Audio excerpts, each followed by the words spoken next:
E agora, seguindo com o nosso evento, né, depois de tantas novidades que o Gui e a Sofia nos trouxeram, agora com esse bate-papo da Juliana, com a Iná e com a Luana, vamos seguir o nosso cronograma com um terceiro painel, intitulado Iniciativas do Setor Privado para a Implementação do ECA Digital. E para abordar esse tema, eu gostaria de convidar aqui ao palco a Juliana Akaishi, Corporate Counsel no Google Brasil. Bem-vinda, Juliana. Eu também convido a Thaís Niffenegger, Safety Policy Manager na Meta para a América Latina. Thaís? Ah, está remotamente, perdão. Thaís já está conosco, ainda que de maneira virtual? Vou convidar, o próximo convidado está aqui presencialmente, o Gustavo Rodrigues, gerente de políticas públicas do TikTok Brasil. Bem-vindos de volta, Gustavo.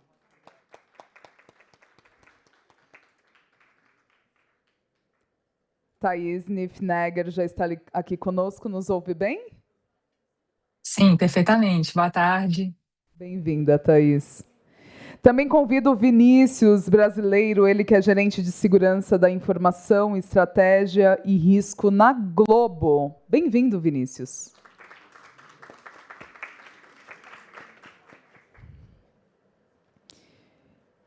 Para completar esse time, eu quero convidar a Miriam von Zuben, analista de segurança sênior do CERT.br/nic.br. Bem-vinda, Miriam.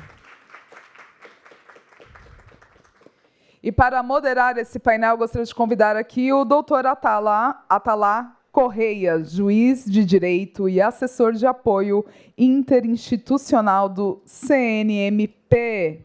Bem-vindo, doutor Atalá. Doutor Atalá está presente?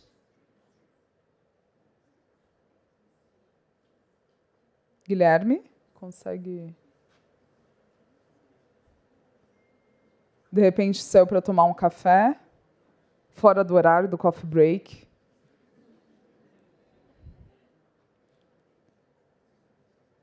Não está?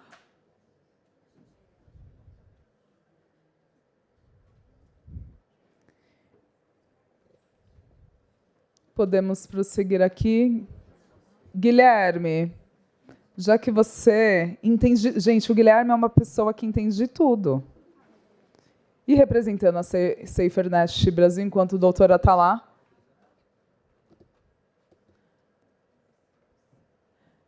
Não chega, você pode só dar uma... Posso começar? Muito obrigada, Gui. Desejo um ótimo painel a todos e a todas. Gui, por hora, é com você. Perfeito. Bom, nesse papel de moderador interino, quero agradecer a presença de vocês aqui. Acho que a gente está entrando na discussão do ECA Digital com mais profundidade, em decorrência dessa urgência de se falar sobre isso, preparar sobre isso. E nesse painel a gente vai poder ouvir um pouco mais das iniciativas do setor privado a respeito do tema, né? A gente falou bastante hoje sobre a verificação etária, falou sobre os aspectos que envolvem a proteção, né, das plataformas, tivemos alguns lançamentos também. Então, gostaria de convidá-los a trazer um pouco dessas reflexões que vocês têm tido como parte do setor privado. Então, eu vou começar passando a palavra para a Juliana para falar um pouquinho para a gente sobre os aspectos que Google tem visto sobre isso, né? Então, Juliana, super obrigado pela sua participação. Google, parceiro importante do CID, da SaferNet. Então, a palavra está com você. Obrigada. Boa tarde, pessoal. É um prazer estar aqui. Eu acompanho esse evento há muitos anos pela internet. É a primeira vez que eu estou aqui pessoalmente. Estou muito feliz. Eu vim falar aqui um pouco sobre como a gente vê crianças e adolescentes no Google de uma forma mais ampla, né? Como a gente trata desse assunto, não só a partir da publicação do ECA Digital, mas há muitos anos, e como a gente entende que o ECA Digital também está dentro desse contexto maior de proteção de crianças e adolescentes.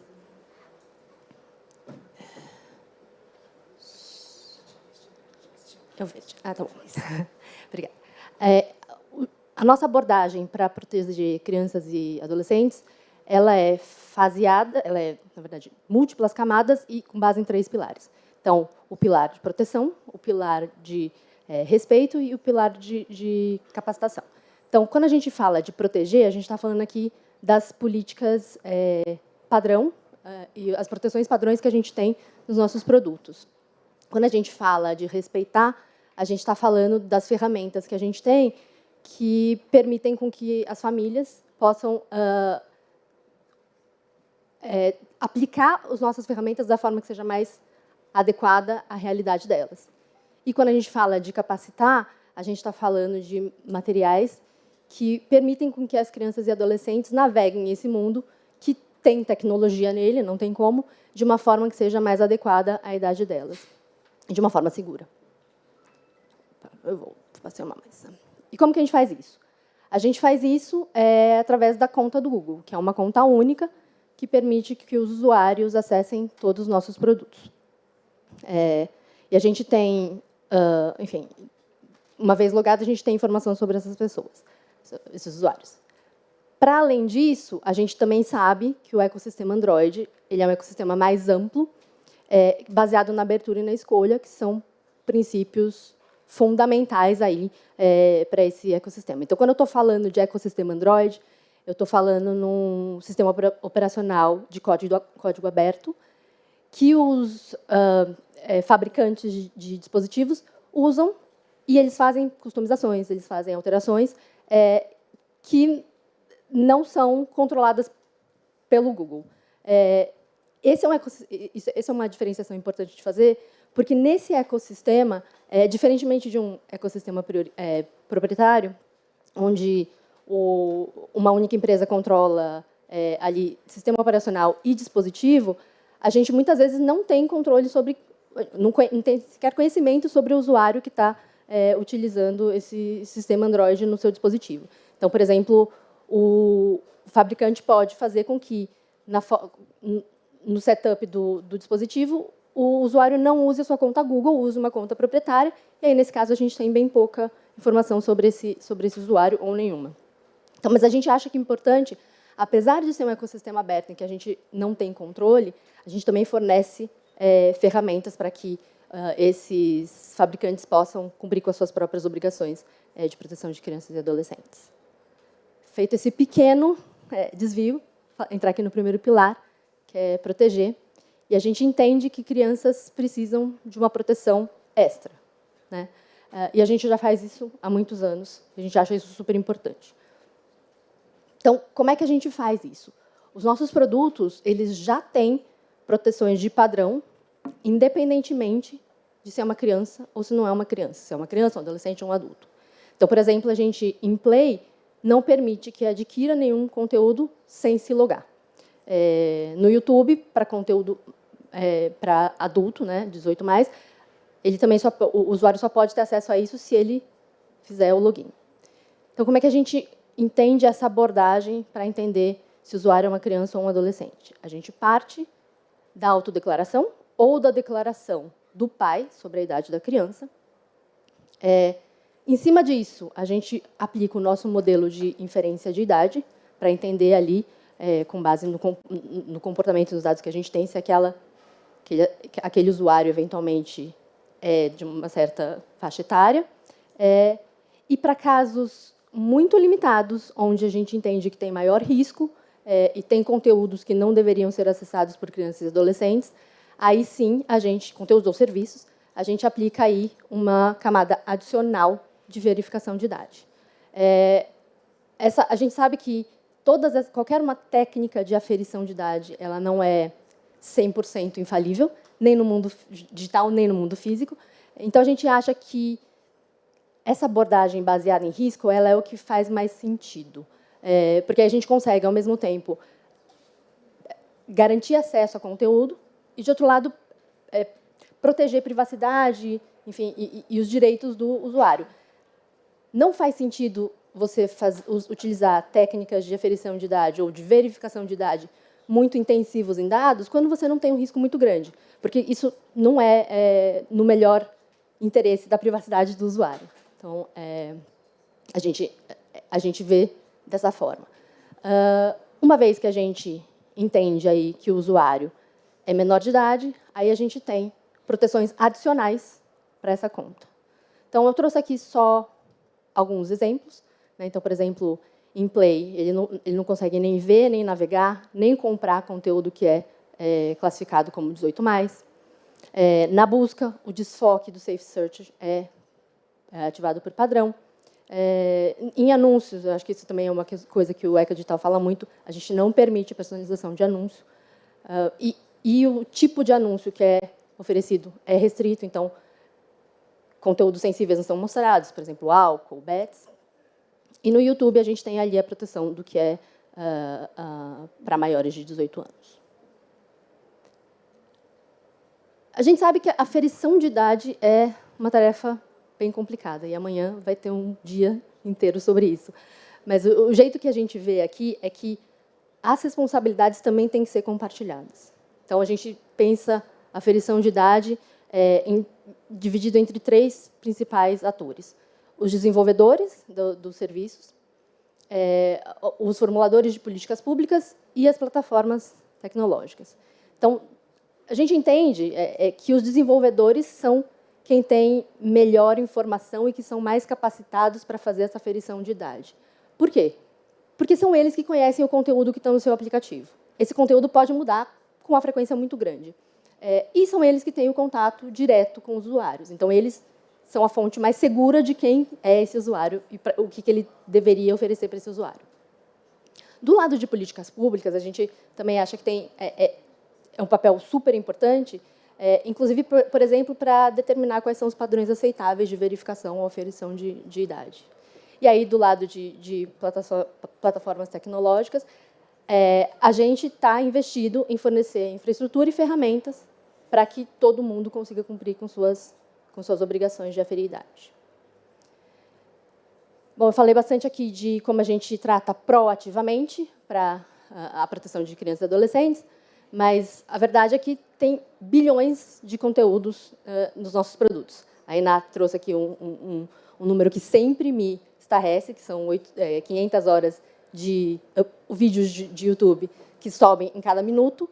Então, não tem ferramenta tecnológica que é capaz de filtrar 100% todo o conteúdo. Então, a gente entende que, para além das nossas ferramentas, é importante que a gente disponibilize formas que os usuários possam sinalizar que tem conteúdo ilegal ou inapropriado nos nossos produtos. Então, a gente tem formas de entradas aí dessas denúncias, de recepção dessas denúncias. A gente tem denúncias que são por conteúdo ilegal, que aí tem uma forma um pouco mais especializada de revisão, e a gente tem denúncias por conteúdos inapropriados. Se o usuário está na dúvida se é ilegal ou inapropriado, pode fazer a denúncia com base na política, que geralmente essas revisões são mais amplas. Então, isso está disponível, tem um formulário central, onde a gente recebe isso, mas, para além disso, nos próprios produtos tem um lugar ali, geralmente perto do conteúdo, onde ele pode fazer esse reporte. Uma vez que a gente recebe esse reporte, a denúncia é encaminhada para times específicos. Então, por exemplo, se a gente estiver falando de denúncia de violência ou abuso infantil, vai para um time de segurança infantil, e aí eles revisam esse material. Com base nessa revisão, se for concluído que tem um conteúdo violativo, os times tomam ação, que podem ser as mais variadas, desde remoção do conteúdo, bloqueio, ou, em casos mais graves, aí, o próprio bloqueio da conta. Na maior parte dos casos, o titular, o usuário, né, que teve a conta, de alguma forma, restrita, ele recebe a notificação e pode recorrer disso. Passando para o segundo pilar, respeitar. A gente entende que cada família é uma família.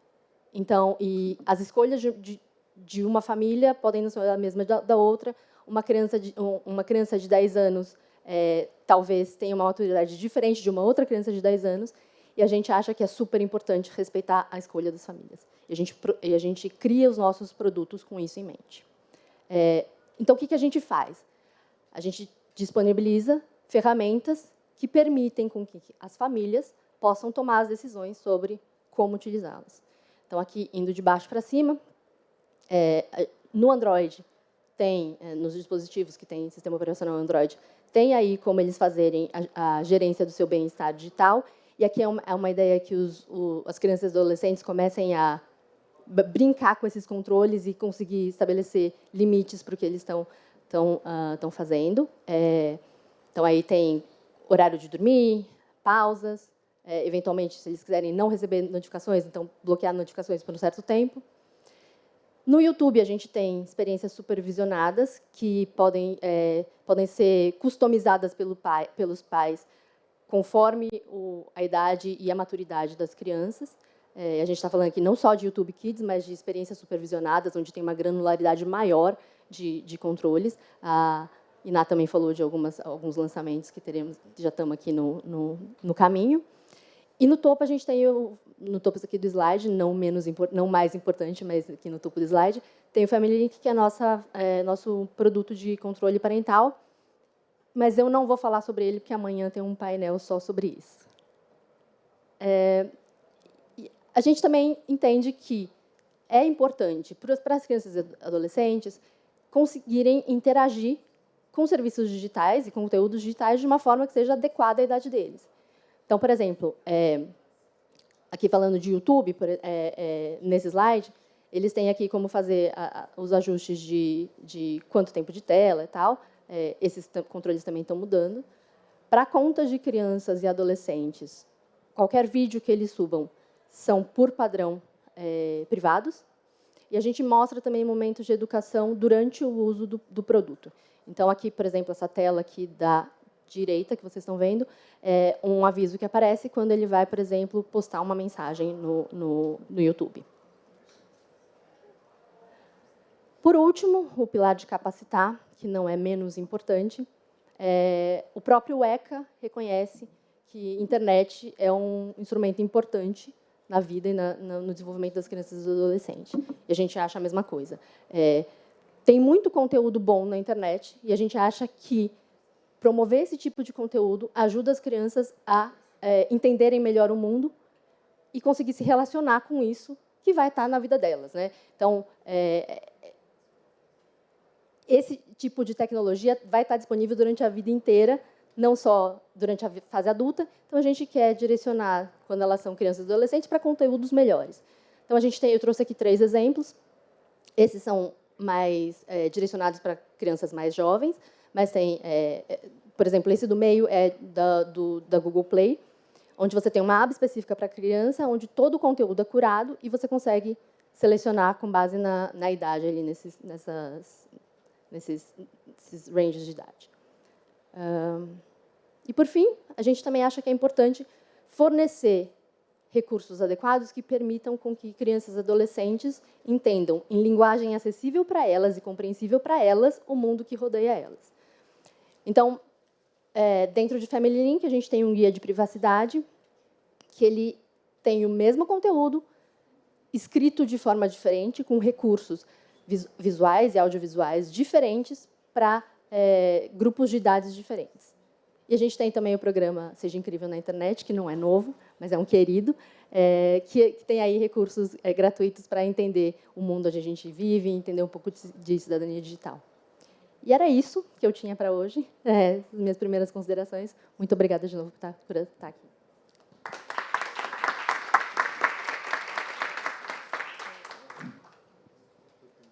Obrigado, Juliana. Acho que é super legal ver esses vários grandes temas, né? E a partir deles, quais são as ações tomadas.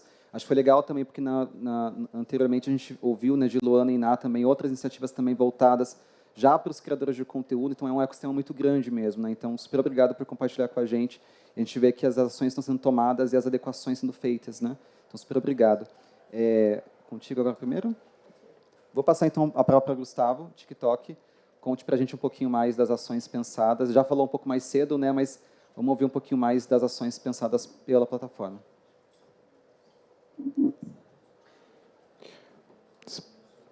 Se puderem colocar meu slide.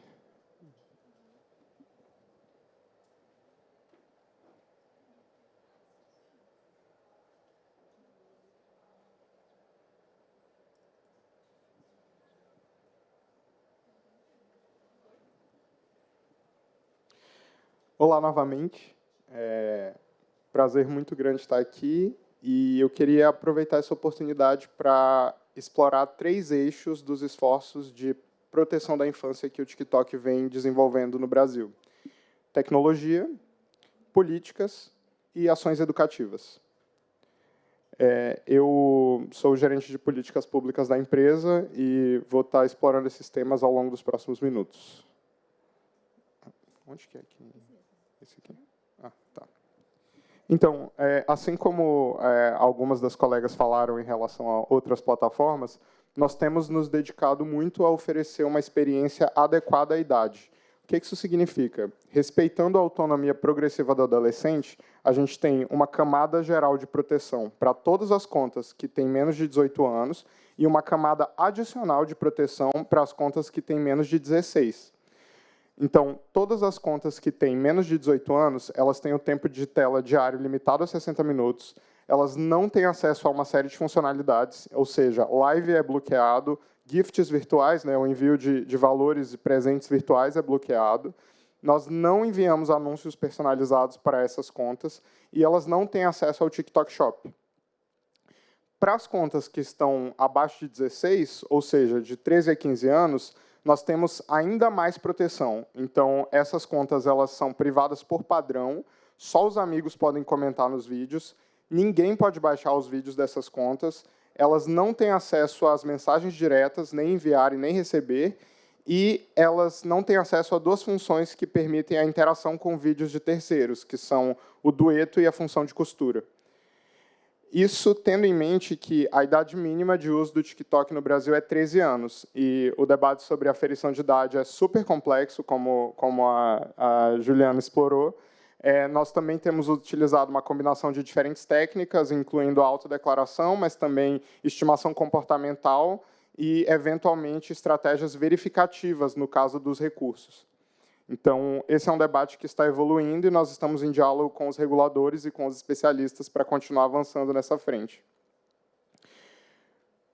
Além das experiências adequadas à idade por padrão de conta, nós temos uma ferramenta bastante poderosa, que é a sincronização familiar.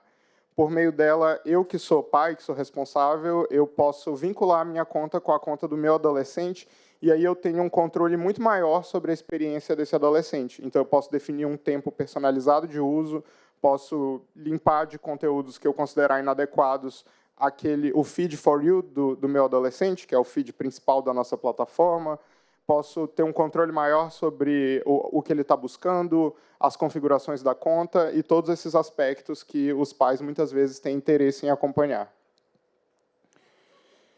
Além das estratégias tecnológicas que eu mencionei, que estão no nível do produto, nós temos trabalhado muito para evoluir constantemente as nossas políticas. Então, elas são constantemente revisadas a partir de 2 eixos. Um é consultar ativamente tanto especialistas quanto a comunidade que é afetada diretamente. Isso inclui os próprios jovens, como eu vou explorar na sequência. Mas nós também temos, no nível local, conselhos consultivos. Então, nós temos um Conselho de Segurança brasileiro, que é composto por psicólogos, pedagogos, engenheiros, etc., e nos dá orientações sobre como evoluir e localizar nossas políticas em benefício dos mais jovens. De todo esse processo, a iniciativa que eu mais me orgulho, em termos de participação na construção de políticas, é o nosso Conselho de Jovens. Esse é um esforço que nós desenvolvemos junto com a Presidio Safeguarding, globalmente, para engajar vozes jovens na criação das políticas. Então, é um grupo de adolescentes que originalmente tinha 15 adolescentes, mas hoje nós estamos anunciando a expansão para 30, com membros de até 21 países, então 30 indivíduos, de diversos países do mundo, com idades entre 15 e 18 anos, incluindo uma representatividade brasileira no Conselho. E esse grupo ele tem sessões periódicas com times-chave da empresa, de departamentos que são centrais, inclusive já tiveram com o nosso CEO, o Show, para produzir insights e, a partir desses insights, nós atualizarmos o nosso produto para refletir as perspectivas dos próprios jovens.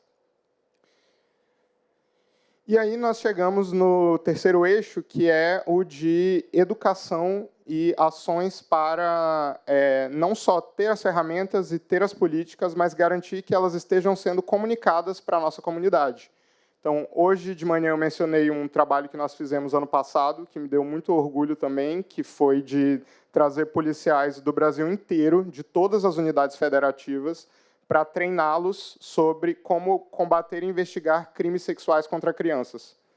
E aí, na data de hoje, nós estamos anunciando uma série de novas ações para fortalecer esse esforço.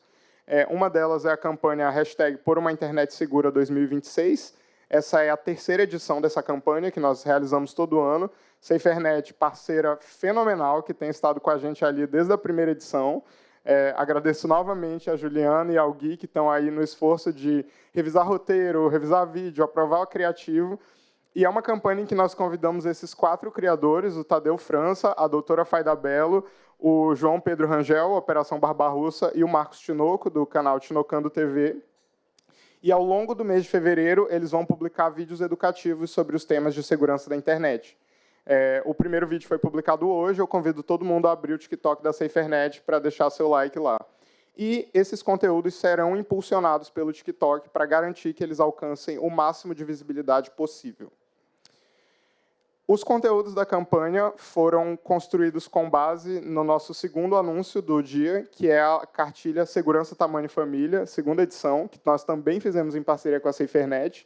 E ele é um material que serve para apoiar pais e responsáveis para criarem uma relação mais saudável com os filhos e estabelecer diálogos sobre esses temas delicados de segurança digital. Então, ele ajuda a oferecer estratégias para iniciar conversas, mas também a identificar sinais de alerta, por exemplo, de que alguma coisa no comportamento daquele adolescente pode estar fora do usual e do saudável. Essa é uma iniciativa que é muito bonita e nós vamos trabalhar muito na divulgação dela nos próximos meses, para além da campanha que eu acabo de mencionar. E temos aqui o one-pager da cartilha, por meio do qual vocês podem ler o QR Code e serem conduzidos diretamente ao material, que ele está disponível aqui no evento. E o meu último ponto, que eu gostaria de explorar, dialoga com algo que vem sendo trazido em outras falas, que a gente tem observado cada vez mais que não basta trabalhar para eliminar o conteúdo negativo, o conteúdo nocivo. A gente precisa fortalecer e incentivar a circulação de conteúdo de alta qualidade, conteúdo que eduque e agregue aos nossos jovens. Então, eu estava, na semana passada, lendo esse relatório, que foi produzido pelo RegLab. Eles investigaram como que os professores têm aderido cada vez mais ao TikTok para romper barreiras, se aproximar dos estudantes e povoar a plataforma com conteúdo educativo. Eles são chamados de TikTokers. Convido todo mundo a ler o relatório, chama TikTok, as novas jornadas de aprendizagem. E é com base em achados como esse que nós temos uma funcionalidade que talvez seja a funcionalidade mais interessante do ponto de vista do incentivo ao conteúdo educativo da plataforma, que é o Feed STEM. O que é o Feed STEM? Nós temos no TikTok um feed, uma interface dedicada exclusivamente a conteúdo de ciência, tecnologia, engenharia e matemática, com curadoria por instituições de alta reputação, para garantir que não haja desinformação naquele conteúdo e para garantir que tudo que vai para lá seja efetivamente não só verídico, cientificamente verificado, como também didático. Está numa linguagem acessível para o jovem. E o Feed STEM, que foi lançado no Brasil no ano passado, ele está ativado por padrão para todos os usuários com menos de 18 anos. Então, se você tem mais de 18 anos, você vai nas suas configurações e ativa essa interface. Se você é um jovem, basta abrir o aplicativo e ele vai estar lá te aguardando com conteúdo de alta qualidade. Pensando, então, no papel dos educadores, como esses atores-chave nesse ecossistema, a gente também está anunciando hoje que, nas próximas semanas, nós publicaremos o nosso Guia para Educadores, que é um material direcionado especificamente a professores, para que eles possam trabalhar com seus alunos dinâmicas para ensinar temas de literacia digital, segurança digital, prevenção a golpes e todos esses temas conexos. Então, é a partir desses 3 eixos que nós vemos abordando o tema da segurança, mesmo antes do ECA Digital, mas que várias dessas iniciativas vão de encontro, né, as novas demandas estabelecidas pelo ECA Digital, e a gente fica, então, disponível para continuar dialogando sobre esses assuntos. Eu agradeço muito a oportunidade e vida longa ao Dia da Internet Segura.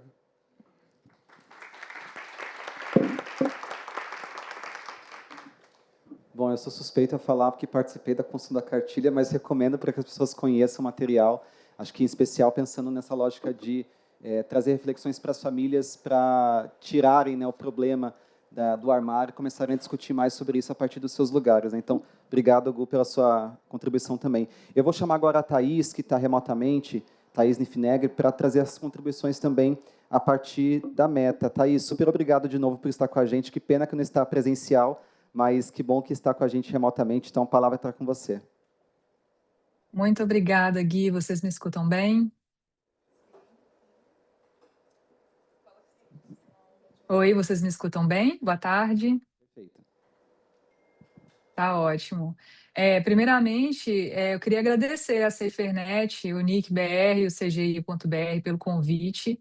É sempre um grande prazer estar aqui no Dia da Internet Segura, né? Eu já participei algumas vezes e ter oportunidade, né, de debater o tema da proteção e segurança online com os especialistas e também com o público.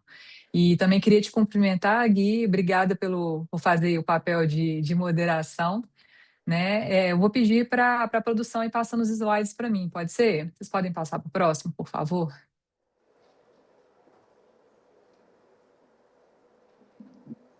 Bom, eu não estou com retorno aqui, mas... Thaís, acho que a gente não está vendo ainda a apresentação. O pessoal talvez esteja colocando. Ah, então tá bom, vamos aguardar um tiquinho, então. Agora, sim, está na tela. Tá bom, perfeito. Eu só não consigo ver em qual slide que está. Então, se puder colocar no slide 2, o objetivo. Aí, pode passar para o próximo. Aí, perfeito. Bom, gente, eu gosto sempre de começar a minha fala destacando que a nossa abordagem em relação aos jovens é de proporcionar uma experiência que seja segura e positiva online. O que isso quer dizer? Ao mesmo tempo que nós atuamos para desenvolver uma experiência cada vez mais segura e saudável para os adolescentes, a gente também tem como objetivo aliviar a sobrecarga dos pais. E como que a gente faz isso? Repensando os nossos apps para que eles possam oferecer segurança por padrão, configurações mais rígidas e privacidade e segurança para os jovens. E aqui é sempre bom relembrar que a Meta é líder na indústria e no desenvolvimento de proteções para os menores online. Pode passar para o próximo, por favor. Então, tendo tudo isso em mente, nós lançamos no ano passado aqui no Brasil as contas de adolescente no Instagram, que elas reimaginam, né, de uma maneira bastante emblemática a experiência para os adolescentes. Né? As contas de adolescentes, elas também estão disponíveis também no Facebook e no Messenger. A gente fez essa expansão ao longo do ano. Pode passar para o próximo, por favor. E recapitulando aqui os principais pontos, né, que foram trazidos pela conta de adolescente. Elas trazem proteções padrão sobre quem pode entrar em contato com os jovens, o tipo de conteúdo que esses jovens podem ver, além das ferramentas de gerenciamento de tempo de tela, né, que são os principais pontos que vêm sendo discutidos, não só no nível, né, da legislação, por parte dos especialistas e educadores, mas que são os principais pontos de dor dos pais.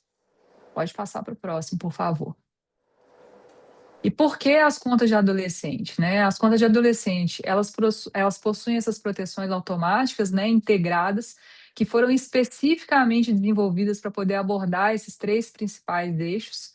Né? Então, o que isso significa na prática? Né? Que contato indesejado de pessoas, né, que os filhos não conhecem, isso não pode acontecer nas contas de adolescentes.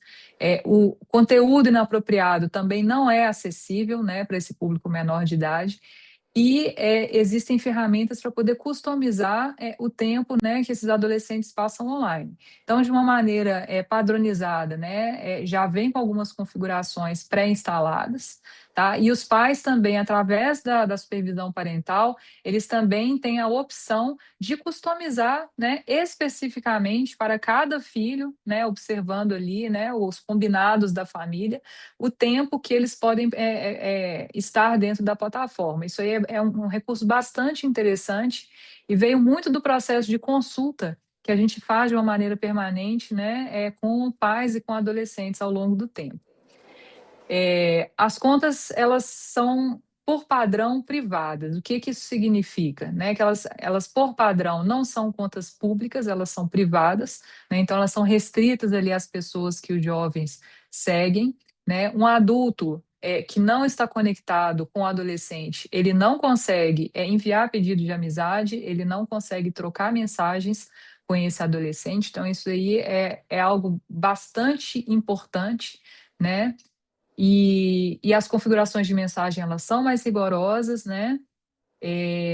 Que mais? A gente lembra também aos adolescentes, né? Falando um pouquinho sobre controle de tempo, para eles saírem do aplicativo depois de 60 minutos de uso, né? Existe um modo de descanso também ligado por padrão. Isso significa que entre as 10 da noite e as 7 da manhã, as notificações elas não acontecem, né? E os pais também, através da supervisão parental, além, né, desse modo de descanso, eles também podem optar por simplesmente travar o uso do aplicativo, não só nesse horário noturno, mas em qualquer outro período do dia que eles considerem que não é, né, o horário ideal para o seu filho utilizar a plataforma. Por exemplo, no horário das refeições em família, no horário, né, que o seu filho tem que estar ali fazendo as lições da escola, ou qualquer outro tipo de, né, de arranjo que cada família vai definir especificamente ali para sua casa. Pode passar para o próximo, por favor. Falando um pouquinho dos números, né? Desde que a gente passou a implementar as contas de adolescente, a gente colocou centenas de milhões de adolescentes no mundo inteiro dentro da conta de adolescente. Então, não só aqueles que passaram a criar uma conta nova, mas aqueles adolescentes que já tinham contas criadas quando a gente implementou, né, as contas de adolescente, eles foram migrados para essa experiência mais restrita também. E cerca de 97%, né, de todo mundo que a gente colocou ali dentro das contas de adolescentes, eles permaneceram nas configurações mais restritas disponíveis. Então, o que isso sinaliza para a gente? Isso sinaliza que estamos no bom caminho, né, que houve de fato uma adesão, né, e uma retenção dos adolescentes nessa experiência mais restrita. Pode passar para o próximo, por favor. E como parte, né, do nosso processo de desenvolvimento, como eu mencionei anteriormente, a gente expandiu as contas de adolescentes, né, não só no Instagram, onde elas começaram, mas também para o Facebook e para o Messenger, né, ao longo do ano passado. E a gente segue aprimorando os produtos, né? Então, o intuito disso é a gente conseguir melhorar ainda mais o nível de proteção dos produtos que a gente oferece. Então, vou trazer aqui alguns exemplos, né? Em relação às restrições, né, a adultos potencialmente suspeitos.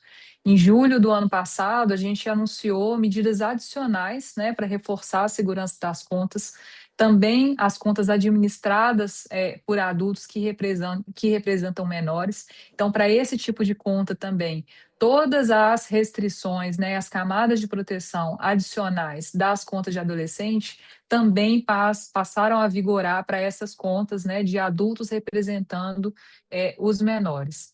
E a gente também restringiu a visibilidade das contas que representam, né, menores de 13 anos, para adultos potencialmente suspeitos.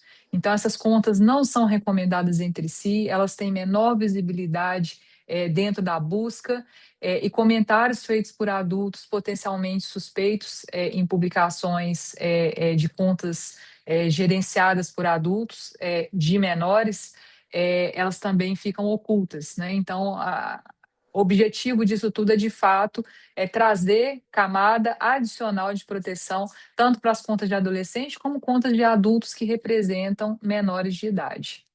Pode passar para o próximo, por favor.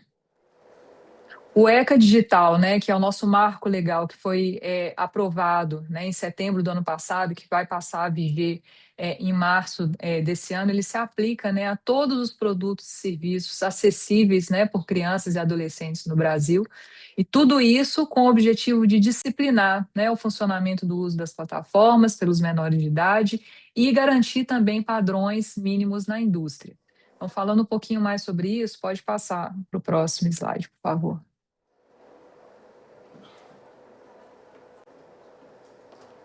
É o próximo, pode passar. Isso. Eu queria trazer 2 pontos de destaque aqui que eu acho que são muito importantes da gente debater, né, principalmente depois que a gente teve a aprovação do ECA Digital, né, e que a gente está aqui num momento, né, de grande discussão, de definições, né, que a gente está em contato com os reguladores, com a ANPD, com o Ministério da Justiça. O primeiro deles é a supervisão parental, né? Então, nós sabemos que, mesmo com todas as configurações padrão, né, que cada plataforma ali vai disciplinar como que vai ser o uso, né, dentro dos seus aplicativos, a gente entende aqui na Meta que os pais eles têm um papel central, né, tanto na aprovação ali, né, do uso dos aplicativos por seus filhos, como também no apoio que eles vão dar, né, aos filhos menores de idade durante a experiência online.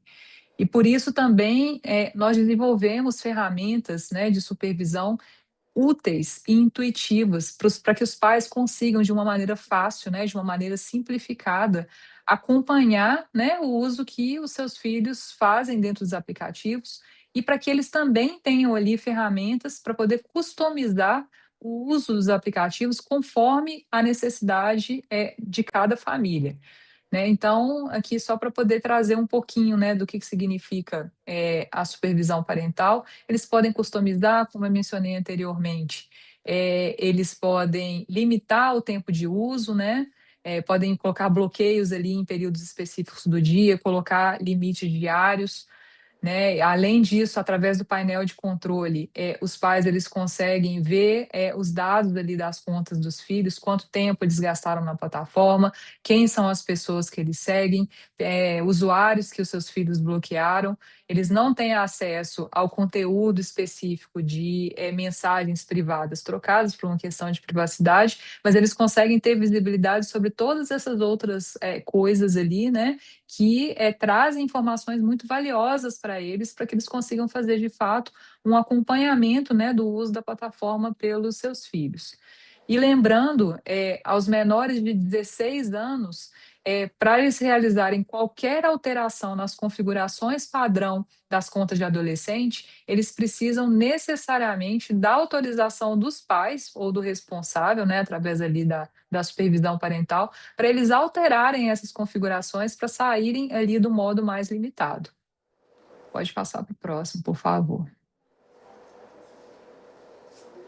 Bom, e lembrando que a tecnologia ela está em constante mudança, né? E de que é importante para todos, né, de fazer esse acompanhamento.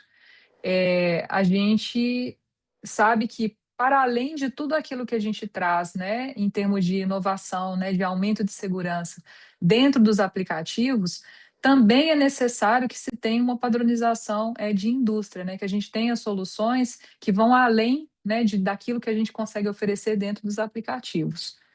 Pode passar para o próximo. Então, só para poder trazer de exemplo para vocês, né, através das pesquisas que a gente já realizou, a gente tem o dado de que em cada smartphone, né, em cada celular, os adolescentes eles têm uma média de 40 aplicativos instalados, né? Então, o que isso quer dizer?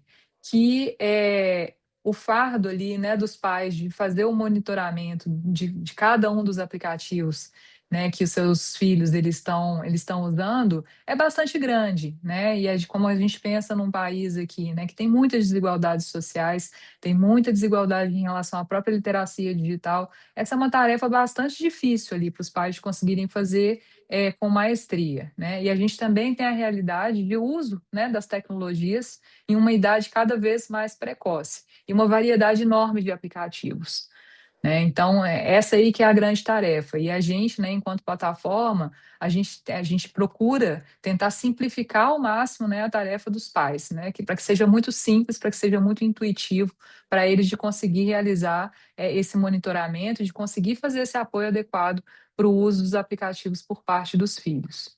Pode passar para o próximo, por favor. E considerando esse cenário, né, de que os jovens eles usam muitos aplicativos dentro do seu smartphone, pode parecer, né, uma tarefa bastante difícil, impossível, né, para os pais conseguirem fazer esse monitoramento. O ECA Digital ele trouxe uma inovação bastante interessante, né, que a gente apoia, que é a verificação ali dentro da loja de aplicativo, né, para que os pais eles possam fazer a aprovação, né, do download por parte, né, dos seus filhos ali de aplicativos. Então essa passa a ser uma primeira porta de entrada, né, porque os pais eles vão precisar aprovar ali quais são os aplicativos que o seu filho vai poder instalar ali no seu celular. E ao fazer isso, já acontece ali dentro da própria loja de aplicativo uma primeira verificação, né, de idade, e isso já coloca automaticamente aquele jovem ali que está baixando aquele aplicativo dentro da experiência adequada para a idade dele. Então, essa, na verdade, seria né, como eu mencionei, uma primeira porta de entrada, né, e isso, obviamente, né, seria uma camada adicional às proteções que também já devem ser feitas no nível de cada aplicativo, né? Então, é por isso que a meta nós apoiamos aí, né, esse novo requisito que foi colocado pelo ECA Digital, porque a gente acredita que, de forma combinada, isso aumenta bastante o nível de segurança, né, para os jovens, para os pais também, porque eles têm ciência ali de quais são os aplicativos que estão instalados naquele celular daquele filho. Eles podem concordar, olha, esse aplicativo aqui eu acho bacana, vou deixar que o meu filho tenha esse aplicativo no seu celular. Esse outro aqui eu não confio, né, no nível de segurança que esse aplicativo traz, então esse aqui eu não vou deixar. E além disso, né, dentro de cada aplicativo que ele aprovou ali que o seu filho utilize, ele também tem ali a ferramenta de supervisão parental para fazer ali um acompanhamento mais fino, né, um acompanhamento mais de perto sobre o uso daquele aplicativo em particular. Pode passar para o próximo, por favor. Então, essa solução, né, ela facilita a vida dos pais, ela dá mais controle para os pais, ela também protege a privacidade, né, porque a informação em relação à idade, né, do usuário, ela é colocada ali na loja de aplicativo e ela é replicada ali para todos os aplicativos, né, para os desenvolvedores dos aplicativos. Então, o pai, o supervisor, ele não precisa colocar essa informação várias vezes, essa informação é colocada ali uma vez e ela é compartilhada. Então, isso simplifica muito o processo, né? E também, através da supervisão parental, fica mais fácil também, né? Você tem ali a aprovação de download para os aplicativos em um único lugar, num primeiro lugar, né? E isso elimina, né, a necessidade de verificar a idade várias vezes e já é uma primeira porta de entrada, né? Então, o que a gente, acho que como conclusão aqui, o que a gente pode trazer é que o ECA Digital, ele trouxe ali várias inovações, né? Eu acho que vai ficar mais simples para os pais, né, de conseguirem fazer um acompanhamento, uma vez que a gente tem uma padronização da indústria, né, sobre os requisitos mínimos de segurança. Então, a gente vê isso com muito bons olhos. A Meta ela está trabalhando muito de perto com os reguladores, com a ANPD, com o Ministério da Justiça, né, como foi mencionado no painel da manhã. A lei ela passa a entrar em vigor a partir de março, né, então vários pontos dela ainda estão sendo endereçados no nível da regulação secundária, E nós estamos aqui super à disposição, né, para estreitar esse diálogo. A gente está aqui se esforçando muito para poder continuar evoluindo os nossos produtos, né? A nossa intenção, de fato, é de trazer soluções que sejam úteis, que sejam fáceis, que agreguem, né, para a gente poder, de fato, conseguir garantir, né, essa experiência positiva, essa experiência construtiva e essa experiência segura para os jovens no uso dos aplicativos. Então, concluo aqui a minha fala, agradeço mais uma vez pela oportunidade, cumprimento aqui os meus colegas de mesa e retorno a palavra para você, Guilherme. Obrigada.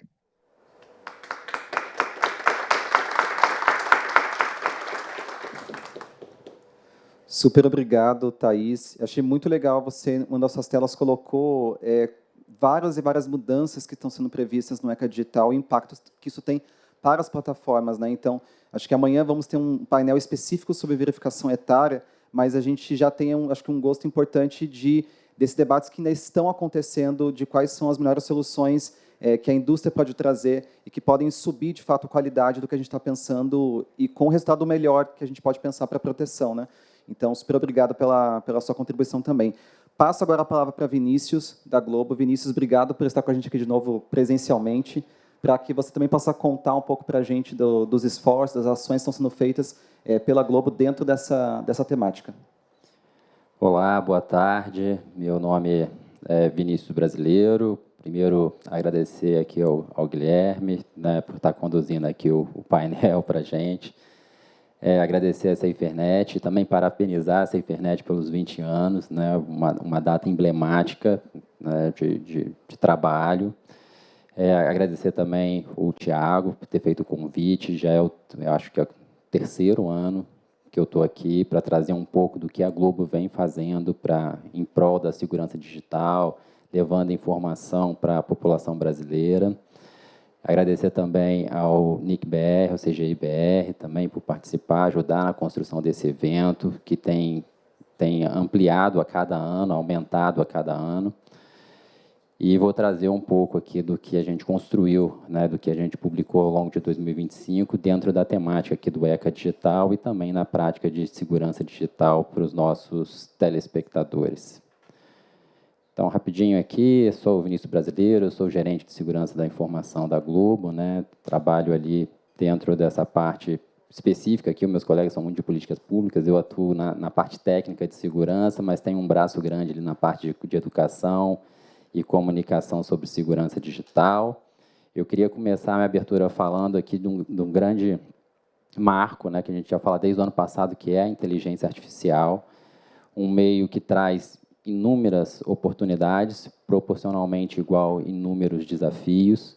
Eu ia dedicar boa parte desse discurso para falar da verificação de identidade, mas amanhã já tenho diversos painéis para falar sobre essa parte, que é impulsionada de uma maneira muito efetiva pela inteligência artificial, de poder validar quem está do outro lado da tela, de poder verificar ali e ter uma aproximação se aquela pessoa, né, melhorando aqueles controles que antigos falavam assim, você tem 18 anos? Sim, e seguir em frente. Agora, com inteligência artificial, você tem outros mecanismos para poder validar se aquela pessoa realmente tem 18 anos, se ela tem 16. Você consegue olhar isso graças à inteligência artificial de uma maneira, né, mais efetiva. Você tem a oportunidade da inteligência artificial de trazer ali a criação de conteúdo e a validação de conteúdo também, né? Você acelera a criação de conteúdo e você também, dentro das plataformas, pode utilizar a inteligência artificial para poder verificar a qualidade desse conteúdo, o contexto desse conteúdo, e assim você ter mais segurança dentro de uma plataforma. Por outro lado, também, a inteligência artificial traz diversos desafios, né? Que o mesmo conteúdo que ele pode ser criado, impulsionado por uma inteligência artificial, ele pode ser também criado de uma maneira a prejudicar uma pessoa, né, de uma maneira a desinformar ou confundir uma outra pessoa. Então, você tem inúmeros desafios com a inteligência artificial, até mesmo para ludibriar ou enganar quem tá tentando utilizar um serviço de forma legítima. Então, a inteligência artificial ela tem os dois lados, duas faces dessa moeda, né? Conectando com isso avançou tanto nos últimos anos que o próprio Fórum Econômico Mundial ele faz ali um documento olhando o futuro da segurança cibernética, né? Então, existe esse documento Cybersecurity Futures 2030, que ele traz ali algumas constatações importantes para a gente da iniciativa privada, né? Ele fala que, muito até pela evolução da inteligência artificial, o crescimento da desinformação ele tende a ser exponencial. Então, pessoas enganar outras pessoas ou fazer um mau uso, a gente falou dos desafios da inteligência artificial, fazer um mau uso dessa inteligência. E aí, onde ele conecta, né, principalmente nos países emergentes, a necessidade tanto dos setores públicos e o setor privado de educar a população, que eles chamam ali de uma população cyberconsciente, dela entender o uso dessas tecnologias e como diferenciar essa tecnologia, que é super difícil, a qualidade disso melhora a cada mês, posso dizer assim, e como a população consegue diferenciar ou checar as fontes daquela informação que ela recebe ou daquele material audiovisual que ela recebe, para ela poder não ser enganada, né? E, além disso, ele traz também uma visão de contribuir para que essa parte do digital é uma habilidade da nova força de trabalho que vem aí. Então, desde jovens, né, nossas crianças e adolescentes precisam saber utilizar as ferramentas digitais que estão à disposição deles e saber o bom uso, né, de como se faz um bom uso dessas ferramentas que estão disponíveis.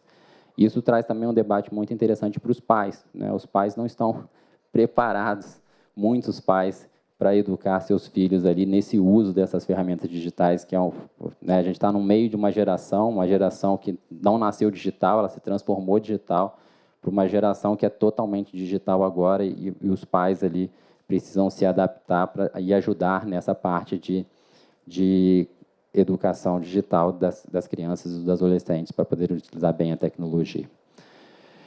Trazendo para o nosso mundo aqui do audiovisual, uma parte importante da Globo é trazer a informação de qualidade. Nesse mundo de tanta desinformação, né, e de tantos criadores de conteúdo, informações, a economia da atenção que a gente fala, né, você é bombardeado por informações de todos os lados, a Globo se posiciona como uma empresa onde você encontra informação de qualidade, onde você pode verificar os fatos também.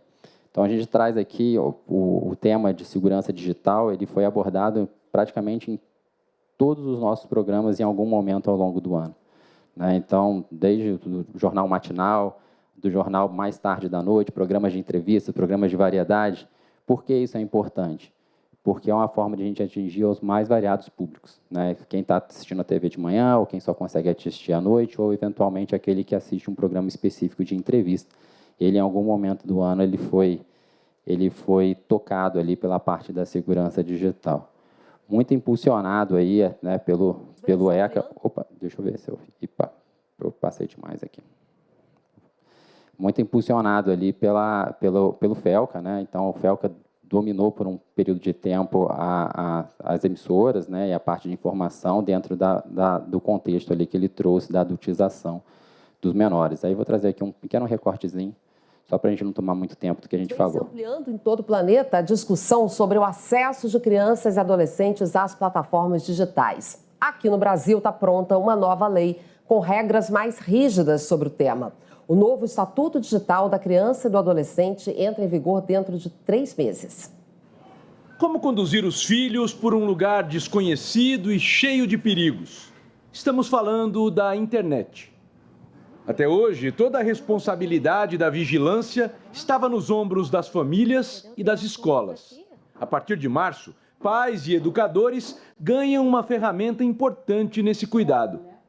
A lei traz 5 regras principais, começando pela verificação da idade. Em conteúdos inadequados para crianças, não basta mais clicar no quadradinho, dizer que tem 18 anos e pronto.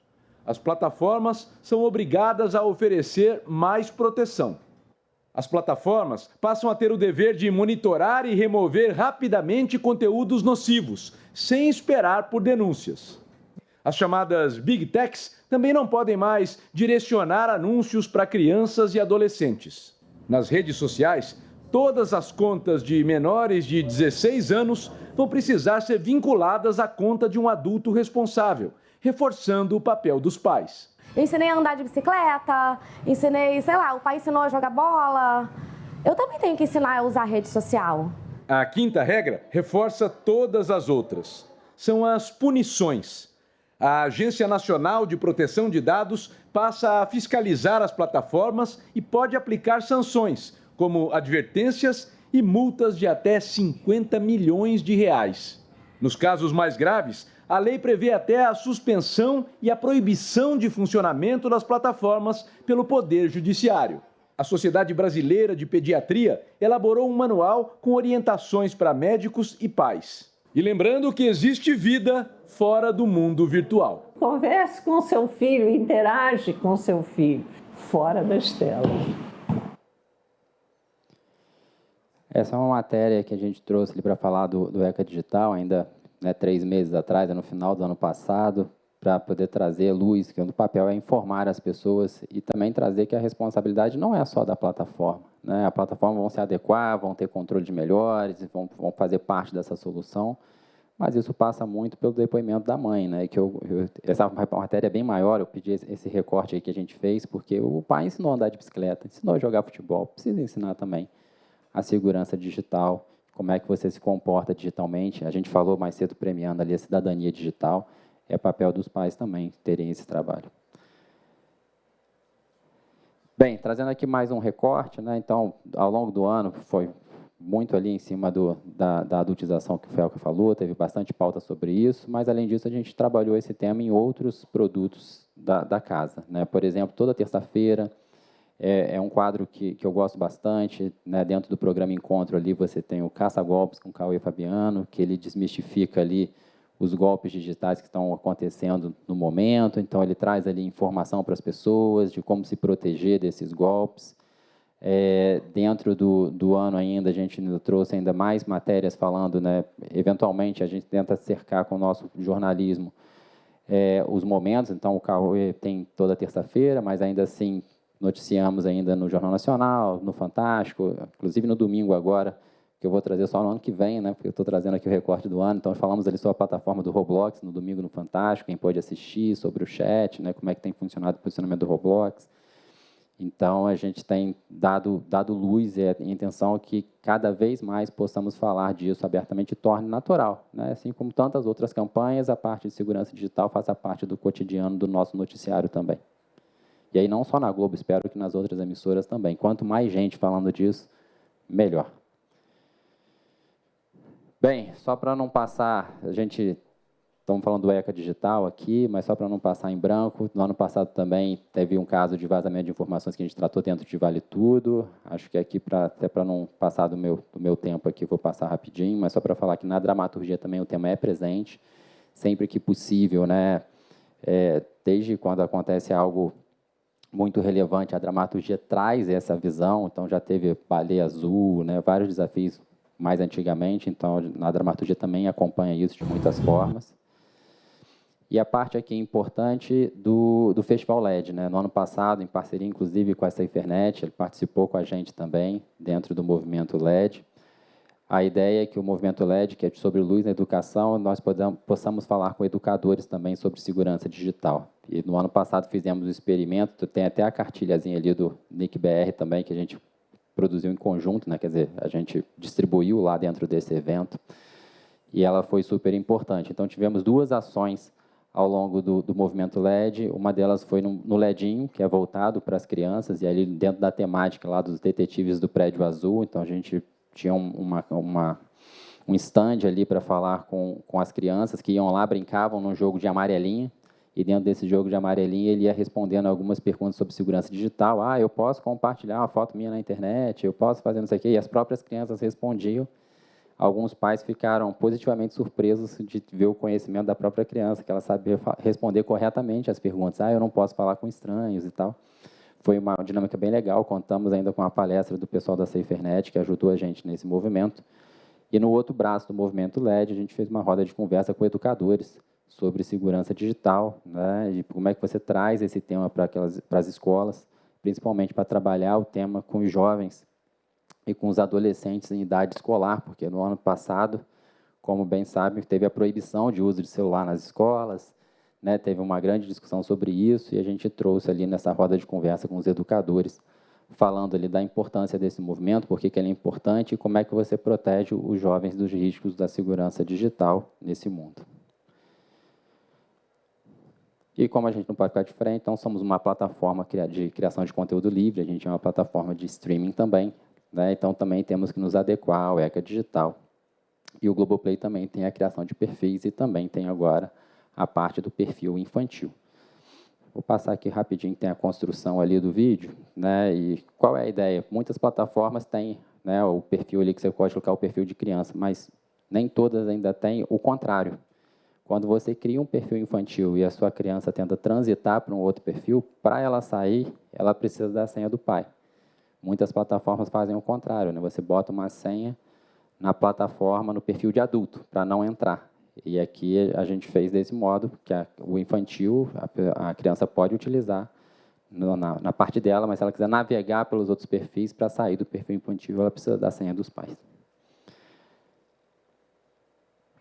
Obrigado a todos aí pelos minutos aqui da exposição e depois a gente conversa um pouquinho mais.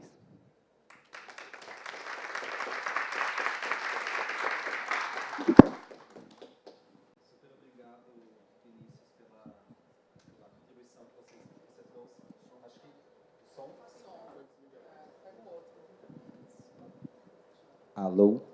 Super obrigado, Vinícius, pela sua contribuição. E acho que você trouxe um aspecto que é tão bacana para a gente pensar, né? Como uma comunicação bem feita para falar sobre esses temas é importante, né? A gente está aqui num evento que reúne especialistas, mas que está sendo transmitido e a gente espera também que essas discussões ecoem, né?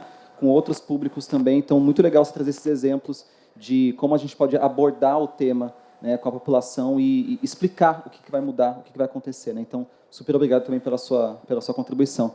Eu passo agora para a gente concluir o nosso painel para a Miriam, para trazer também um pouquinho do que o CERT tem feito a respeito dessas problemáticas e, né, do que está acontecendo, dessas transformações que o ECA Digital vai trazer para a gente. Miriam, por favor. Muito obrigada, Guilherme. Primeiro, agradeço aqui a oportunidade. Está com eco? Tá ok. A oportunidade de estar aqui novamente com vocês. Parabenizo a SaferNet pelos 20 anos. E, antes de começar, gostaria de falar com o Vinícius, que eu fico muito feliz de ver o nosso guia Internet Segura ali. A Globo foi nossa parceiro de divulgação, assim como outras empresas que queiram divulgar materiais do CERT-BR, pode entrar em contato conosco e a gente cria um material com o logo de vocês. Então, assim, para nós é muito legal ver em ação o nosso trabalho. Bom, a minha fala aqui, eu acho que vai ser meio que um contraponto com o que meus colegas painelistas falaram, porque eu vou trazer um pouco a visão do setor privado, mas no que seria mais relacionado a pequenas e médias empresas, que também estão inseridas nesses cenários e nesse cenário, né, do ECA Digital, de todas as transformações que vão trazer, que estão com prazo agora, né, para março, e a gente tem visto que estão meio que sem saber o que fazer. Eu acho que é bom sempre esclarecer o que é uma pequena e média empresa, né? Eu acho que a gente tem sempre aquela classificação de que pequenas e médias empresas têm a ver com a quantidade de funcionários ou tem a ver com o faturamento. Mas eu acho que nesse cenário que a gente está agora de proteção de dados, esse termo ele está um pouco precisando de adaptação, porque às vezes pode ser uma empresa pequena, uma empresa com faturamento grande, mas o valor do dado com que essa empresa mexe pode ser algo astronômico. Então, assim, é algo que a gente precisa ter um pouco de cuidado em relação a isso. Se você pegar, num cenário geral, uma clínica médica, por exemplo, ela pode ser uma empresa pequena, mas os dados que ela possui ali são dados extremamente sensíveis e que, se forem vazados, podem trazer um prejuízo muito grande para ela, para todos os seus clientes e, né, para a sociedade em geral. E trazendo um pouco para o âmbito, né, do ECA Digital, a gente pode ter pequenos desenvolvedores que têm uma quantidade enorme de usuários, mas que têm um faturamento baixo, que tenha poucos funcionários e que está inserido nesse cenário de proteção de dados e que vai ter que lidar, talvez, com informações ali muito valiosas, né? Então, eu acho que é sempre bom a gente, talvez, expandir um pouco a mente quando a gente fala sobre pequenas e médias empresas. E a ideia aqui é trazer um pouco alguns desafios específicos para esse público, né, de pequenas e médias empresas, mas que pode também se aplicar a empresas de vários portes. Eu não trouxe aqui todos os desafios, né? A gente tentei trazer um recorte mais relacionado à área de segurança, que é a área do CERT-BR, né? Mas alguns dos principais, né? Eu acho que seria em relação ao custo de implementação, né? Hoje, essas pequenas e médias empresas elas vão ter que adaptar os seus sistemas. Tá? Muitas vezes são sistemas legados, sistemas que foram desenvolvidos por alguém que trabalhou na empresa e que saiu, e que alguém ali vai ter que dar suporte àquilo. Então, assim, não é algo simples de ser feito. O que traz um pouco para a questão da complexidade técnica. Tá?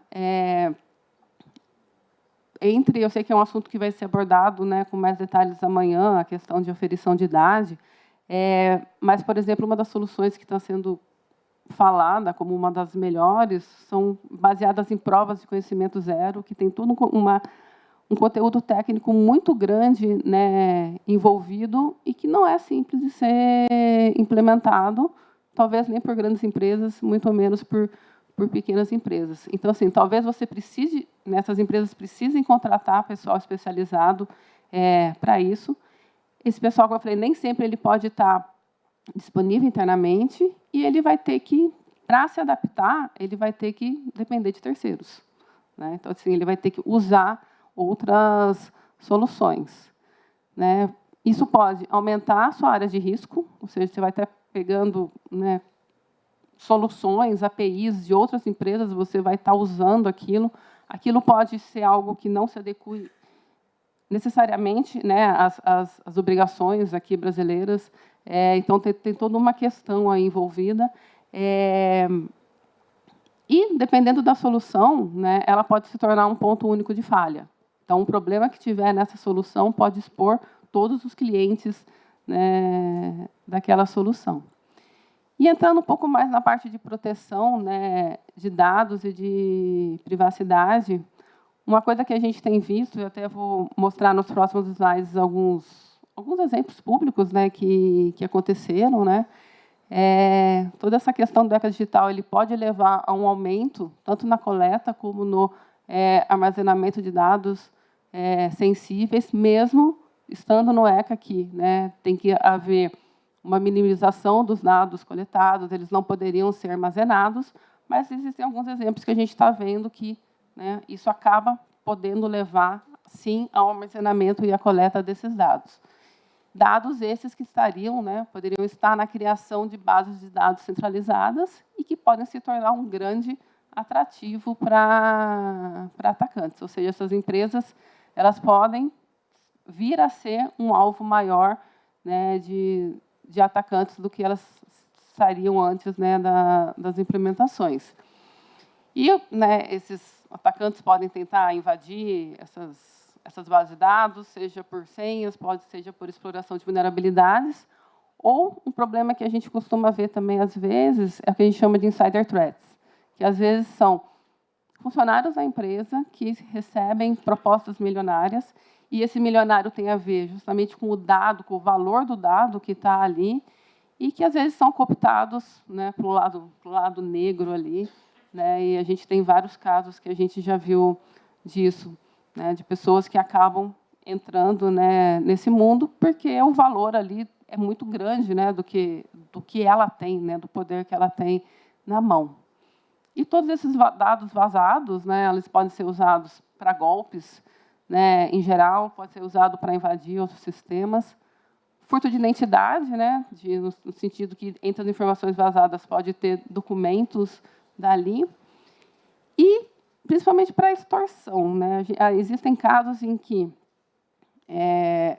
a própria existência daquele login, daquela informação dentro de um site, pode já ser, de alguma forma, ser usado por uma extorsão. Por exemplo, há um tempo a gente teve o caso da Ashley Madison, que era aquele caso de um site de traição, e que várias pessoas receberam tentativas de extorsão pelo próprio fato daquela pessoa ter um login ali, né?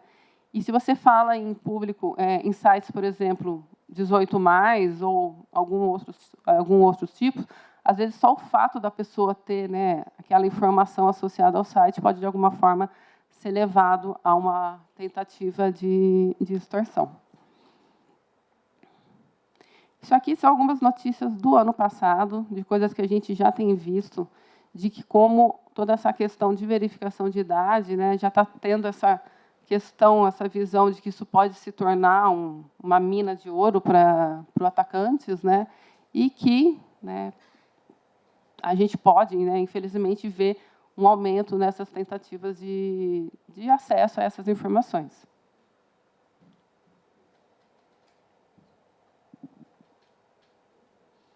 Aqui são 2 casos públicos do ano passado. Esse caso do Discord, ele ficou bem, acho que bem clássico, né, daquilo que eu estou tentando passar, que é um vazamento de dados envolvendo 70 mil usuários do Discord. E o que aconteceu era que, né, o Discord tem a forma dele lá de checar a idade, mas para que casos em que tem dúvida, né, eles pedem uma comprovação, né? E essa comprovação é feito por uma empresa externa, né, esse processamento, né, dessa comprovação.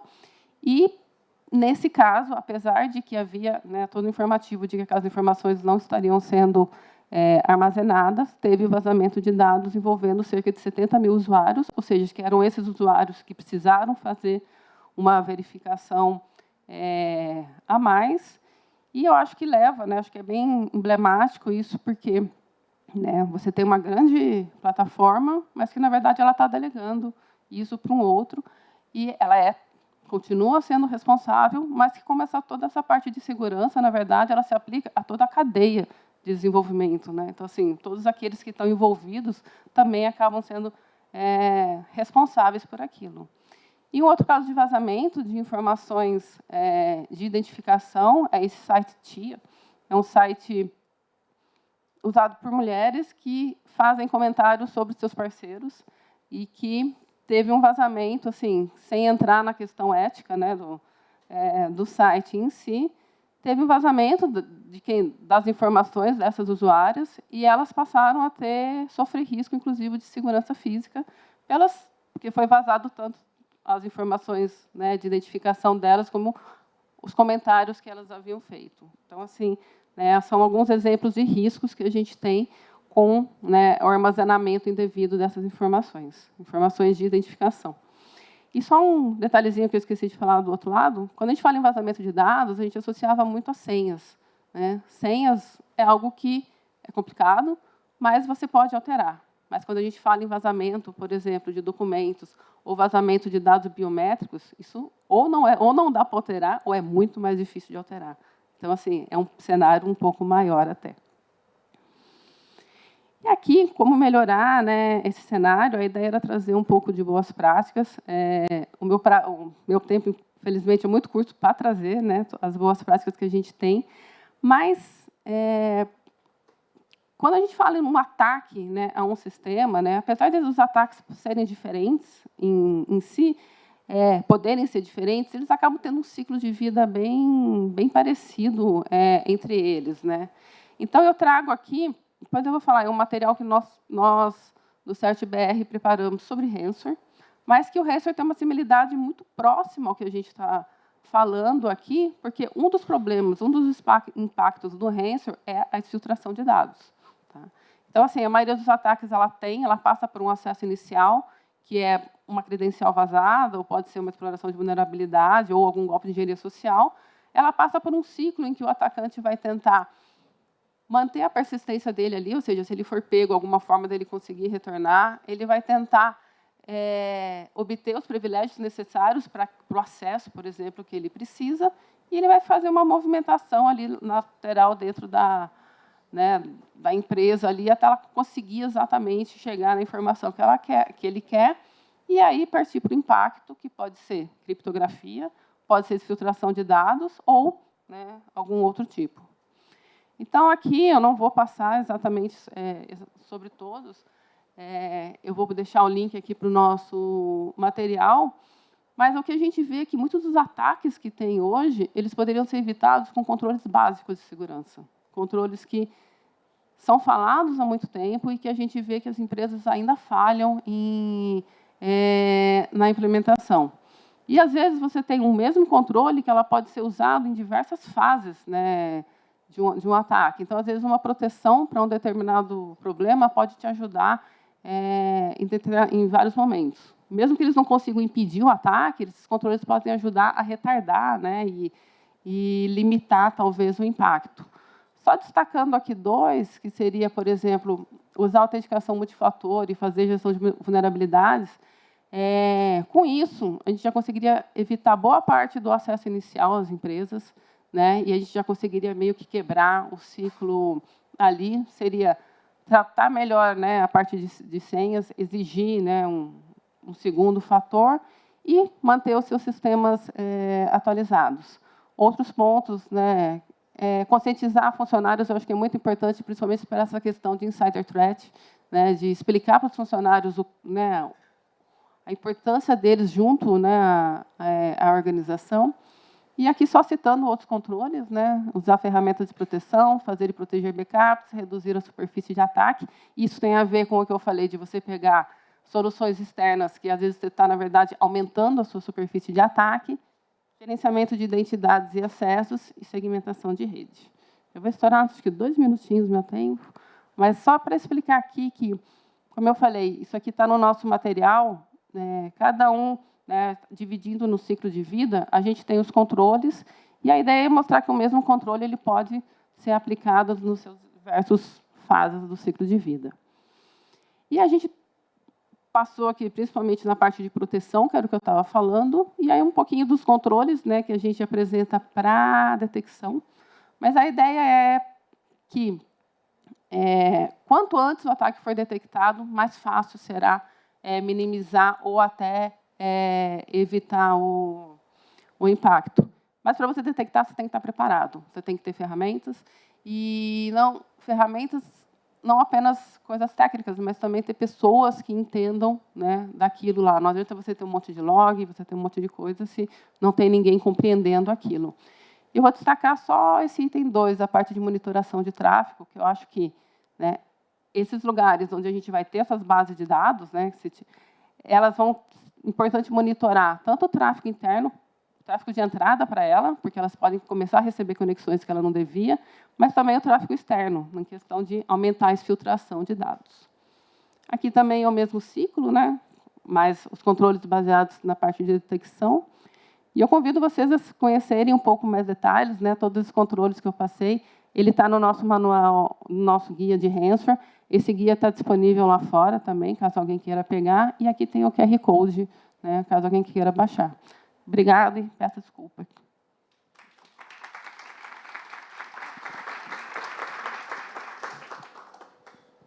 Acho que foi ótimo, Miriam, você terminar, porque você trouxe um aspecto para a gente refletir sobre o impacto também, não só para as grandes plataformas, né?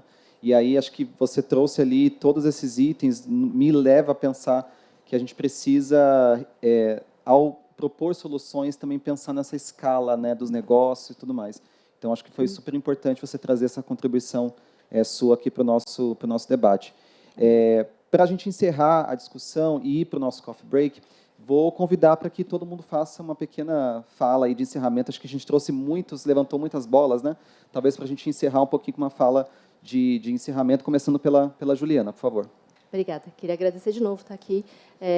Esse debate é super importante, né? Então, é legal estar aqui para poder conversar com todo mundo. A gente também está conversando com reguladores. Acho que, ainda que seja uma questão que é muito central para a gente há muitos anos, a gente está sempre procurando melhorar e aprimorar os nossos controles. Então, é muito bacana estar aqui e agradeço de novo. Obrigada, Juliana.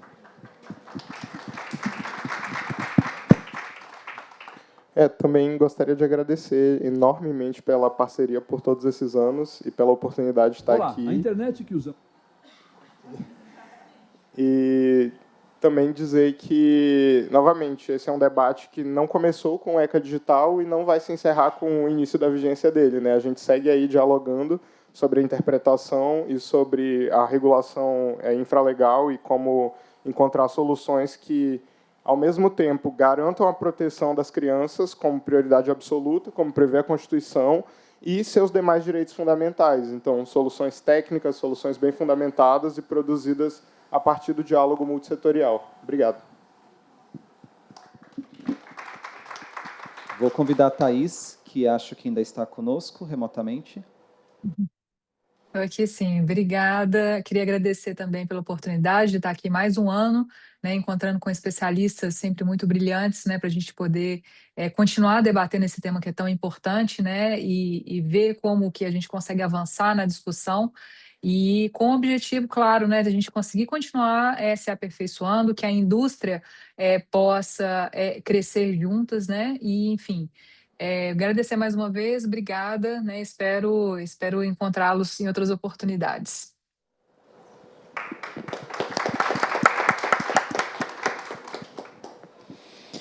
Bom, só agradecer novamente o convite, né? Já estou me sentindo aqui de casa, espero voltar aí no próximo ano também para poder contribuir, e, se possível, trazendo muito mais coisas, porque o assunto, como bem disse, ele não termina aqui.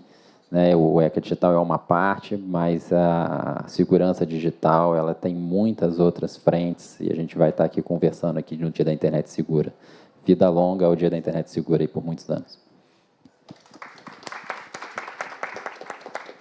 Bom, eu agradeço também, e complementando o início da minha fala, eu acho que tanto que eu comentei sobre o apoio de divulgação, né, do nosso Guia Internet Segura, esse apoio de divulgação ele se estende também aos outros materiais do CERT, os nossos fascículos, e também ao guia de ransomware. Então, se alguma empresa tiver interesse em divulgar isso internamente, também pode entrar em contato conosco. A nossa conta, o nosso e-mail é doc@cert.br, e a ideia é que vocês nos ajudem a divulgar, né, nossos materiais dos diferentes públicos, mas que a gente consiga ter uma extensão, um alcance maior desses materiais, e contamos com vocês.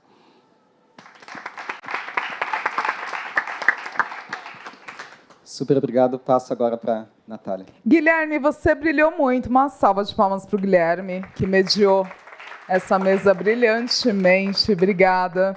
Obrigada, Juliana, a Thaís, que está aqui remotamente, Miriam, Gustavo, Vinícius. Tirar uma foto? Bora lá, Ricardo. Na câmera dele a gente fica até mais bonitudo. Ai, eu tô achando essa plateia mais cansadinha, né, depois do almoço. Vamos fazer assim? Vamos dar uma pausa para um coffee break? Tomar um cafezinho? O que vocês acham? 15 minutos, tá bom? Então, vejo vocês em 15 minutos aqui na plenária, gente. Até já já. Podem vir por aqui, sair daqui nas laterais do palco.